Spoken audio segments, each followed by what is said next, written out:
Hello viewers, notebook IAS के daily current spotlight programme में अभी की खबर है भारत श्रीलंका कच्छातीऊ या फिर कच्छातीऊ द्वीप विवाद।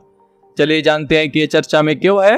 हाल ही में तमिलनाडु के मुख्यमंत्री एम.के. स्टालिन ने 18 अगस्त 2023 को कहा कि श्रीलंका से कच्छातीऊ द्वीप को पुनः प्राप्त करने से तमिलनाडु में मछुआरों की समस्या का स्थायी समाधान हो सकता है। जान लेते हैं इस संबंध में वर्तमान केंद्र सरकार और राज्य सरकार के मतों के बारे में। केंद्र सरकार ने वर्ष 2014 में कन्याकुमारी में यह घोषणा की थी कि भाजपा कच्छातीऊ द्वीप को पुनः प्राप्त करेगा, लेकिन आज तक ऐसा नहीं किया गया है। श्री स्टालिन ने कहा कि उन्हें उम्मीद है कि केंद्र सरकार अब इस मुद्दे को श्रीलंका के साथ उठाएगी और कच्छातीऊ को पुनः प्राप्त करने के लिए कदम उठाएगी। उन्होंने यह भी कहा कि यदि ऐसा नहीं हुआ तो द्रमुक मई 2024 के बाद यानी कि लोकसभा चुनाव के बाद केंद्र में नई सरकार लाएगी। उन्होंने दावा किया जो भारत यानी कि भारतीय राष्ट्रीय विकासात्मक समावेशी गठबंधन का नेतृत्व करेगी। अब जान लेते हैं कि क्या है कच्छातीऊ द्वीप विवाद। कच्छातीऊ द्वीप विवाद लगभग 285 एकड़ का हरित क्षेत्र 1976 तक भारत का हिस्सा या फिर भाग था। वर्ष 1974 में तत्कालीन प्रधानमंत्री इंदिरा गांधी ने श्रीलंकाई राष्ट्रपति श्री मावो भंडारनायके के साथ 1974-76 के बीच 4 समुद्री सीमा समझौतों पर हस्ताक्षर किए थे। इन्हीं समझौतों के तहत कच्छातीऊ द्वीप श्रीलंका को सौंप दिया गया था। नजर डालते हैं कच्छातीऊ द्वीप के इतिहास पर। कच्छातीऊ द्वीप का निर्माण 14वीं शताब्दी में ज्वालामुखी विस्फोट के कारण हुआ था। यह कभी 17वीं शताब्दी में मदुरई के राजा रामानंद या फिर रामनाथ के अधीन था। ब्रिटिश शासनकाल में यह द्वीप मद्रास प्रेसिडेंसी के पास आया। वर्ष 1921 में श्रीलंका और भारत दोनों ने मछली पकड़ने के लिए इस भूमि पर दावा किया, लेकिन विवाद अनसुलझा रहा। आजादी के बाद से भारत इसे अपना हिस्सा मानता है।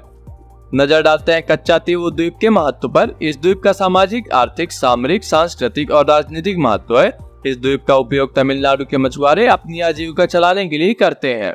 इस द्वीप का सामाजिक और सांस्कृतिक महत्व भी है क्योंकि यह द्वीप प्राचीन काल से भारत का हिस्सा रहा है, जिससे भारत और श्रीलंका के मध्य तमिल भाषा के लोग आपसी संबंधों से जुड़े हुए थे। सामरिक और राजनीतिक महत्व की बात की जाए तो यह बहुत ही महत्वपूर्ण द्वीप है क्योंकि यह पाक जलडमरू के मध्य में एक छोटा सा द्वीप है जो बंगाल की खाड़ी को अरब सागर से जोड़ता है।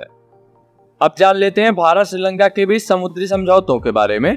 भारत श्रीलंका के मध्य में समुद्री सीमा प्रादेशिक आधार पर 12 समुद्री मील की दूरी तक फैला हुआ होता है। इसके हवाई क्षेत्र, समुद्र, सीबेड और सबसाइल पर तटीय देशों की संप्रभुता होती है। वर्ष 1974 तक बंगाल की खाड़ी, पाक की खाड़ी और मन्नार की खाड़ी से स्वतंत्र रूप से भारतीय नाविक इस विवादित समुद्री जल क्षेत्र में मछली पकड़ते थे। विवाद को समाप्त करने के उद्देश्य से वर्ष 1976 में दोनों देशों के बीच अंतर्राष्ट्रीय समुद्री सीमा रेखा यानी कि IMBL का सीमांकन करने के लिए संधियों पर हस्ताक्षर किए गए थे। हालांकि ये संधियां उन पारंपरिक तरीके से मछली पकड़ने वाले मछुआरों के हितों को नजरअंदाज करती है जो मत्स्यायन हेतु स्वयं को एक सीमित क्षेत्र तक रखने के लिए बाध्य है। वर्ष 1974 में 26 जून को कोलंबो और 28 जून को दिल्ली में दोनों देशों के बीच इस द्वीप के बारे में बातचीत हुई। इन्हीं 2 बैठकों में कुछ शर्तों के साथ इस द्वीप को श्रीलंका को सौंप दिया गया था। तब शर्त यह रखी गई कि भारतीय मछुआरे अपना जाल सुखाने के लिए इस द्वीप का इस्तेमाल कर सकेंगे और द्वीप में बने चर्च में भारत के लोगों को बिना वीजा के जाने की अनुमति होगी। ऐसे ही महत्वपूर्ण वीडियोज के लिए सब्सक्राइब करें हमारे YouTube चैनल नोटबुक आईएएस को।